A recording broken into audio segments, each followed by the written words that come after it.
వక్రతుండ మహాకాయ సూర్యకోటి సమప్రభా నిర్విఘ్నం కురు మే దేవా సర్వకార్యేషు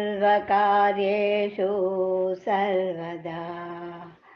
గురుబ్రహ్మా గురుర్విష్ణుః గురుర్దేవో మహేశ్వరః గురు సాక్షాత్ పరబ్రహ్మ తస్మై శ్రీ గురవే నమః. తస్మై శ్రీ గురవే నమః. ఓం మహాసరస్వత్యై నమః. శ్రీ ఏకనాథ భాగవతంలోని 4వ రోజు పారాయణం.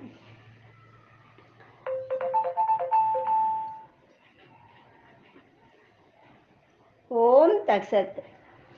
శ్రీకృష్ణ ప్రసన్న. ఓం శ్రీ సాయినాథాయ నమః. ఏకనాథ్ భాగవతంలోని 1వ అధ్యాయంలో 51వ ఓవి నుంచి 100వ ఓవి వరకు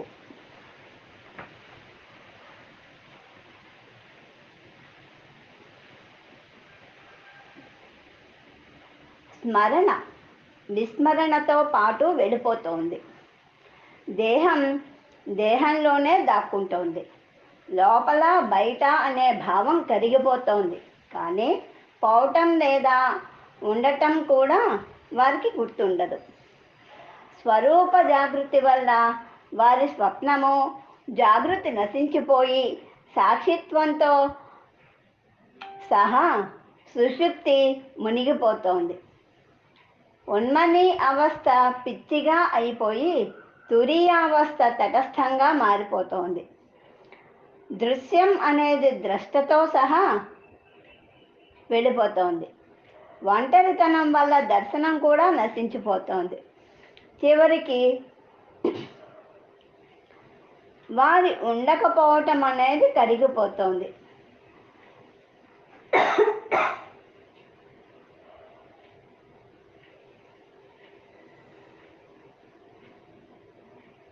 చివరికి వారి ఉండకపోవడం అనేది కరిగిపోయి ఆ కరగటంతో సహా కరిగే జ్ఞానం కూడా లయించిపోతోంది. జ్ఞానం అజ్ఞానాన్ని తీసుకుపోతోంది. అప్పుడు జ్ఞానం కూడా మునిగిపోయి విజ్ఞానం దేహంలో ప్రవేశిస్తుంది. కానీ అది కొత్తగా ప్రవేశించింది మాత్రం కాదు. ఈ ప్రకారంగా సంతులు ఇప్పుడు సావధానులయ్యి నన్ను వినాలి అనే చిన్నవాడినైనా నేను విజ్ఞప్తి చేస్తున్నాను. కానీ సూర్యుడు సదా సర్వదా ఎలా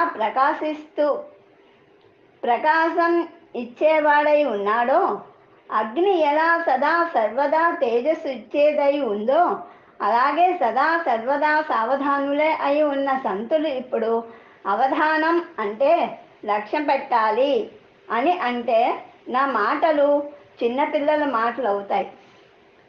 ఇది విని సంతులు ఒక్కసారిగా గౌరవించి మళ్ళీ ఆజ్ఞాపించి ఈ గ్రంథాన్ని ప్రాకృతంలో చేయించేవారు. ఏకాంతంలోనూ జనుల్లోనూ కూడా గ్రంథాన్ని రచించమని సంతులు బాగా బలవంతం చేశారు. అప్పుడు నేను ఇలా అన్నాను, మహారాజా, ఏ గ్రంథాన్ని రచించాలో చెప్పండి. అప్పుడు సంతులు ఇలా అన్నారు, పురాణాల్లో భాగవతం శ్రేష్టమైనది. అందులోని ఉద్ధవ గీత అత్యంత శ్రేష్టమైనది. అందువల్ల దానిని నీవు ఆరంభించు. భగవానులు నీకు సాయం చేస్తారు. మాకు జ్ఞాన కథలు చాలా ఇష్టం. అందులోనూ నీలాంటి మధురమైన వక్త ఉన్నప్పుడు ఇంకా ఏం కావాలి? అయితే ఇప్పుడు మా స్తుతిని వదిలేసి ముఖ్య విషయం చెప్పడం ప్రారంభించు.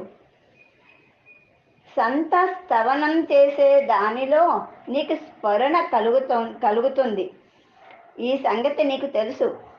ఇప్పుడు కథను ప్రారంభించి నీవు ఆ విషయాన్ని నడిపించు. ఈ సంతుల మాటలతో ఒక్కసారిగా మనసుకు ఆనందం కలిగింది.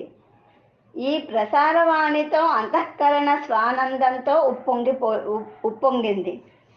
మేఘాలు చేసే గర్జనతో మయూరాల ఆనందం ఆకాశాన్ని మించినట్లు, లేక మేఘాలు కొత్త జలాన్ని వర్షించడం చూసి చాతక పక్షి మనసులో ఆనందం కలిగినట్లు, లేక చంద్రుని కిరణాలు చూచి చకోరం ఆనందంతో ఊగిపోయినట్లు, అలాగే సంతుల నోటి నుండి వచ్చిన సమాధానం నీకు అత్యంత సుఖాన్నే ఇచ్చింది.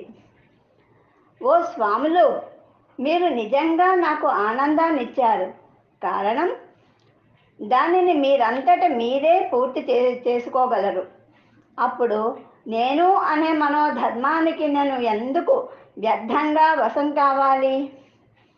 కానీ మూర్ఖులైన వారి ఆజ్ఞను దాసుడు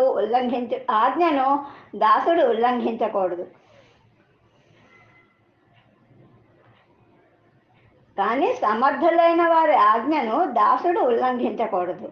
అందువల్ల మీ ఆజ్ఞను నేను పాలిస్తాను. కానీ తాము ఒకటి మాత్రం చెయ్యాలి. అదేమిటంటే, మీరు నాపై చెదరని శ్రద్ధను పెట్టారంటే మీ కృపాదృష్టి వల్ల కార్యం దానంతట అదే చివరిదాకా నడుస్తుంది. అప్పుడు సంతులు ఇలా అన్నారు, మేము ఇప్పుడు నీ మనసులో మనసు పెట్టి శబ్దాలను అనుసంధానం చేశాము. అందువల్ల నీ త్వరగా ప్రారంభించు. ఇప్పుడు కులదేవతకు నమస్కారం చేస్తున్నాను. ఆమె ఐక్య రూపంతో ఏకనాథినిలో ఉండటం వల్ల ఐక్యత తప్ప వేరే విషయం తీసుకురాదు. ఆమె మనసుకి ఒకే స్వరూపాన్ని చూపించడం వల్ల జనాలు వనాలు సర్వం ఒకటిగానే కనిపిస్తున్నాయి. చెవుల్లోనూ ముఖంలోనూ ఏకత్వంతో ఆమె ఏకవీర శ్రీ రేణుకా దేవి ఏకత్వంతో నివసిస్తోంది. ఆమె శివ శక్తి అనే స్వరూపాలను తీసుకుని ఏకత్వాన్ని ప్రదర్శిస్తుంది. ఏకత్వంతోనే ఆ ఏకవీర గర్భం ధరించి ఏకత్వంలోనే ఏకవీరను ప్రశమించింది. నేను నేను అనే గొప్ప గొప్ప వీరులకు కూడా ఎవరి భయం ఉంటుందో ఆ బోధరూప పరశురాముడిని ఆమె ఏకత్వంతోనే ప్రసవించింది. ఆయన జన్మించి మాయా తల్లిని, మాయ అంటే ఇక్కడ తల్లి, మాయను వధించారు. తండ్రి ఆజ్ఞను గౌరవించి ఆయనను సంతోషపెట్టారు. అందువల్లే ఆయన ఈ భూమండలంపై ఎప్పటికీ విజయుడే అయ్యారు. వాసనారూప సహస్రబాహువులతో అహంకార రూపుడైన సహస్రార్జునుడిని ఈయన వధించారు. అతని రాజ్యాన్ని స్వాధీనం చేసుకొని ఆయన తన స్వజాతి వారికి అంటే బ్రాహ్మణులకు అప్పగించారు.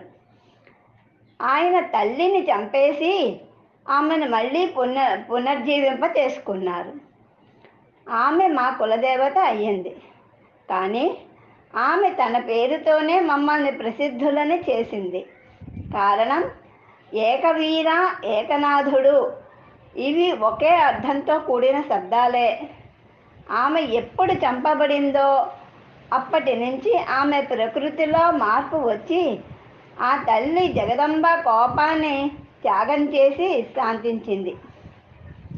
ఆమె ఒడిలోకి తీసుకొని ఎంతటి సంకటాల్లోనైనా తన నామస్మరణ చేసే తృప్తి కలుగుతుంది అని గొప్పగా వాగ్దానం చేసింది. గొప్ప వాగ్దానం చేసింది.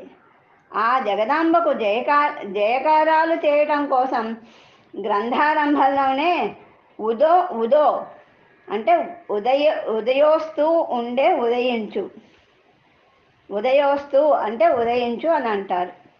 ఉదో అంటే ఉదయోస్తు లేదా ఉదయించు అని అర్థం వస్తుందండి. ఆమె నా బుద్ధిలో యోగరూప గర్భాన్ని పెట్టి స్వయంగా ప్రకటమయ్యింది. ఇప్పుడు ఎవరు సంసార రూప ఏనుగుకి సింహమో ఏకాంతంలోనూ జగత్తులోనూ సమానంగా సమదృష్టితో సదా సర్వదా ఎవరు సంపూర్ణమో ఆ గురువు జనార్దునికి నమస్కారం చేస్తున్నాను. ఎవరి కృపాప్రసాదంతో సాధకులకు దేహంలో ఉంటూనే దేహంగాలు కనిపించవో, సంసారపు సుడిగాలి వెంటనే స్వప్నంలాగా అయిపోతుందో, ఎవరి కృపా కటాక్షయోగంతో అలక్ష్య వస్తువు లక్ష్యం లేకుండానే లక్ష్యానికి వస్తుందో, గురుతత్వం బలంతో సాక్షిత్వం కూడా విమర్శించబడుతుందో, వారు జీవం లేకుండానే జీవించి ఉంటారు. మృత్యువు లేకుండానే మరణాన్ని చంపేస్తారు. దృష్టిని తీసుకుని అదృశ్యాన్ని చూపిస్తారు. పూర్తి దేహాన్నే సుందరంగా, అంటే చూడటానికి బాగుండేటట్లుగా చేస్తారు. దేహంలోనే దేహాన్ని విదేహంగా చేసేది వారి విదేహత్వాన్ని కూడా తీసుకుంటారు. చివరికి తీసుకుపోవటాన్ని కూడా పోగొట్టి అవశిష్టం అనే దాన్ని మిగిల్చి ఉంచుతారు. భావంతో సహా అభావం నశించిపోయి నిస్సందేహంతో సహా సందేహం వెళ్ళిపోతుంది. విస్మయం విస్మయంలో మునిగిపోతుంది. స్వానందం పిచ్చిదైపోతుంది. అక్కడ ఇష్టంతోనే భక్తుడిని అయ్యాను. అప్పుడు భక్తి అనే దానిలోనే దేవుడు ఉన్నట్లు కనిపించింది. అప్పుడు భజ్యము, భజకము, భజన ఇవి పూర్తిగా అంతమైపోయినట్లు కనిపించింది. నమస్కారమే నమస్కారాన్ని తీసుకుపోయింది.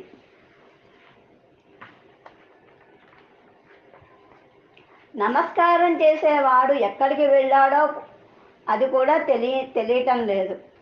ఎవరికి నమస్కారం చెయ్యాలో ఆ వస్తువు ఉండటం లేకపోవటం అనేది నశించిపోయి తానే స్వయంగా అయ్యింది. దృశ్యం, ద్రష్ట ఈ రెండూ కూడా ఒకేసారి మరణించాయి. చూడటం అనే దాన్ని మింగేసి దర్శనం కూడా నశించిపోయింది.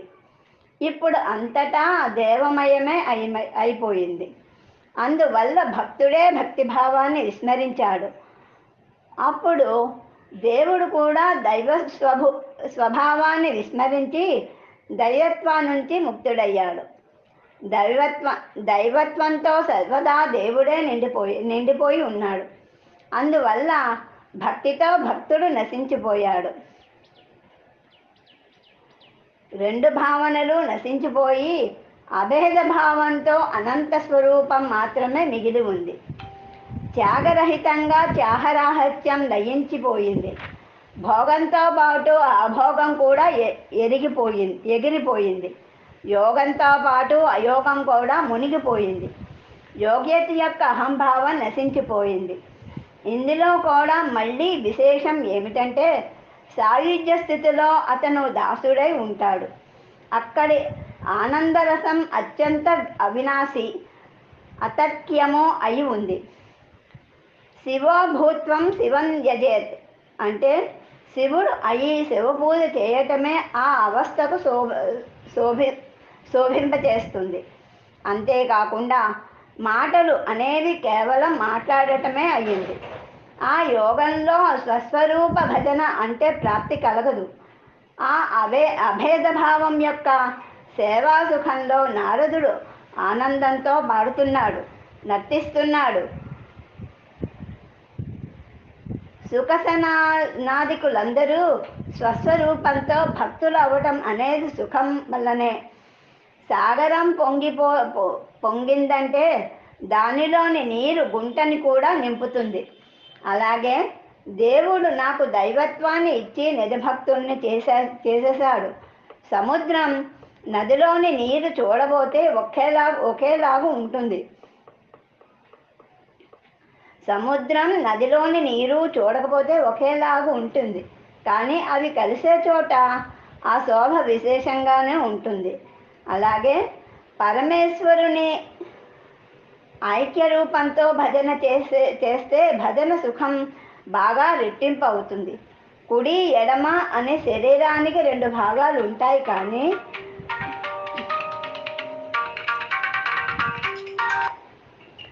ఆ రెండు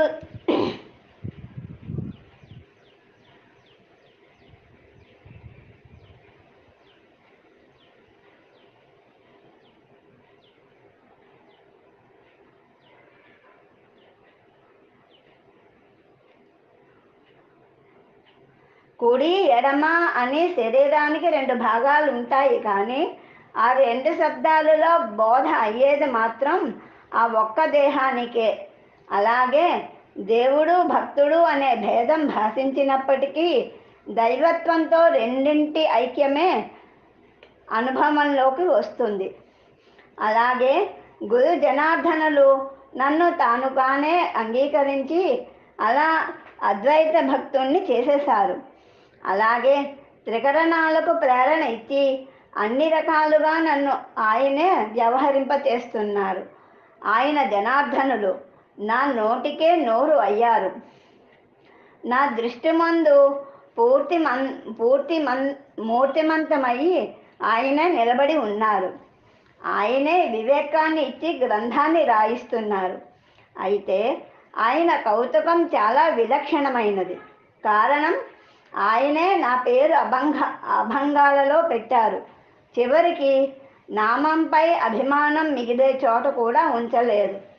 ఈ మాటను విని సంతోషించి ఆయన ఇలా అన్నారు, భలే, సభాష్, నిజంగా మూర్తీభవించిన భక్తివి నీవు.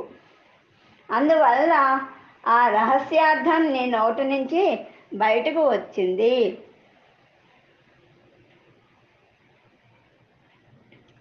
ఓం శ్రీకృష్ణ పరబ్రహ్మణే నమః.